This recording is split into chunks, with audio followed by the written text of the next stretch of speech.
Hi, future teacher, and welcome to our Elementary Education Test Subtest 2, 103 Mini Practice Test. Check your readiness for test day before watching this video by taking the free practice test using the link in the description below. Are you ready? Let's get started.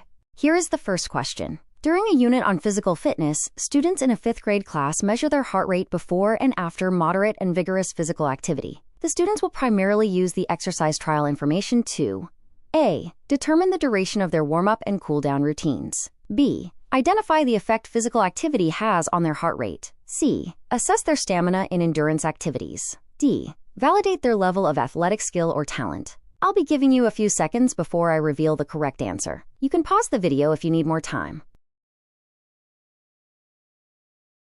The correct answer is letter B, since. This activity is best suited for helping students understand how physical activity affects heart rate. By comparing heart rate measurements taken before and after exercise, students can directly observe the effect of physical activity on heart rate, enabling them to understand the relationship between physical activity and cardiovascular health. Question 2. As part of a family fitness night, elementary students and their family members plan to participate in a low-competition game involving a large rubber ball that they bowl to knock over wooden pins. The game requires cooperation and strategy. The overall focus of the game is on A. Improving communication skills. B. Developing teamwork skills. C. Encouraging friendly competition. D. Fostering a healthy lifestyle. The correct answer is letter D. Family fitness nights promote an active lifestyle for students and families. Family participation in aerobic activities like bowling creates an environment supportive of personal health and fitness, leading to a healthy lifestyle. Number 3. A pencil box contains 13 red pencils and 8 blue pencils. If there are 4 identical boxes in a crate, how many of each color pencil are in the crate? The problem shown best assesses students' understanding of which property? A. Associative. B. Commutative. C. Distributive. D. Identity.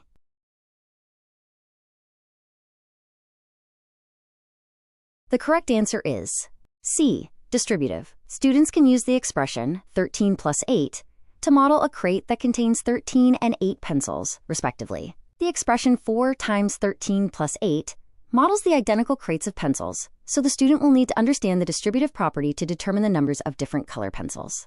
Number 4. In a class of 30 students, 10 students like math, 15 like science, and 5 like both math and science. What is the probability that a randomly chosen student from the class likes math or science? Or both? A. 1/3. B.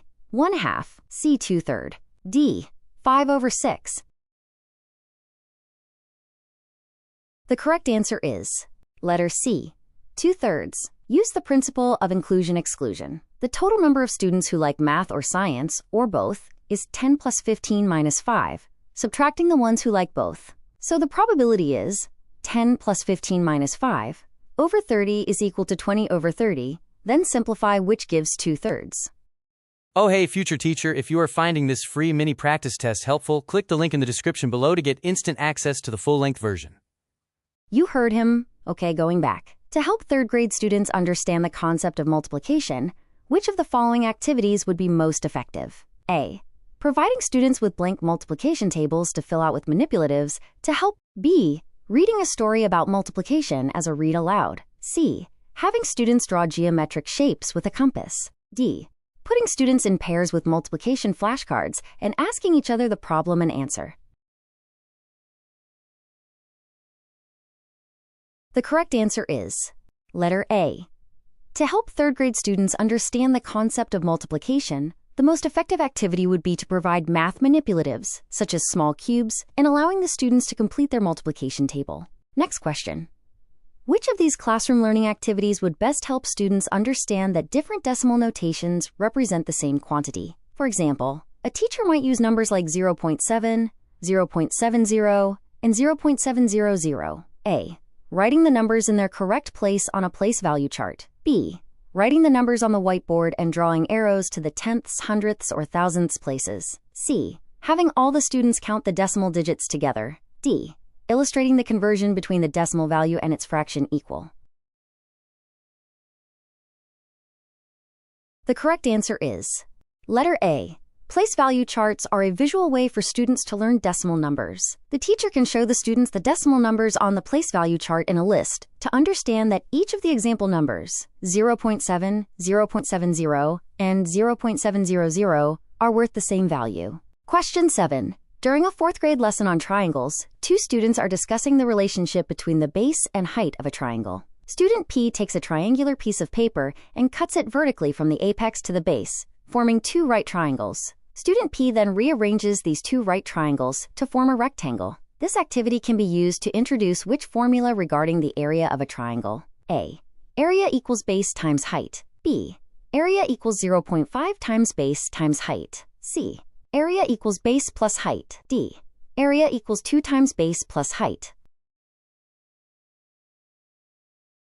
The correct answer is letter B. When student P cuts the triangle and rearranges the 2 right triangles to form a rectangle, the base of the triangle becomes the base of the rectangle, and half the height of the rectangle is the height of the triangle. Given that the area of a rectangle is base x height, the area of the original triangle is half of this since it's half of the rectangle. Therefore, the area of the triangle is represented as area equals 0.5 times base times height. Question 8. In student-centered learning environments, the teacher's primary role during the discovery and application process is A. Giving lectures as instruction. B. Facilitating and steering students as required. C. Presenting scenarios and asking insightful questions. D. Ensuring discipline throughout the class. The correct answer is letter B. In a student-centered learning environment, the teacher shifts from being the sole provider of information to a facilitator. Their role is to guide students in their own discovery and application of knowledge, providing support and direction as needed, rather than simply lecturing or enforcing discipline. Presenting scenarios and asking questions are part of facilitation, but facilitating and steering students as required encompasses the broader role during the discovery and application process. Question 9. To explore the ocean floor, which scientific device would be best suitable? A. Sonar. B. Groundbreaking radar. C. Seismograph. D. Microwave transmitter. The correct answer is letter A. Sonar, or sound navigation and ranging. It works by emitting sound waves and measuring the time it takes for the echoes to return, allowing for mapping of underwater topography. Question 10. Which of the following characteristics is exclusive to living things? A. Ability to conduct electricity. B. Response to environmental changes. C. Composed of atoms and molecules. D. Maintains a constant temperature. The correct answer is B. The ability to respond to environmental changes, also known as responsiveness or irritability, is a fundamental characteristic that distinguishes living organisms from non-living matter. Let us know how many points you got. Want the full version of our online, timed elementary education test Subtest 2, 103 practice test? Click the link in the description below, or visit us at teacherpreps.com.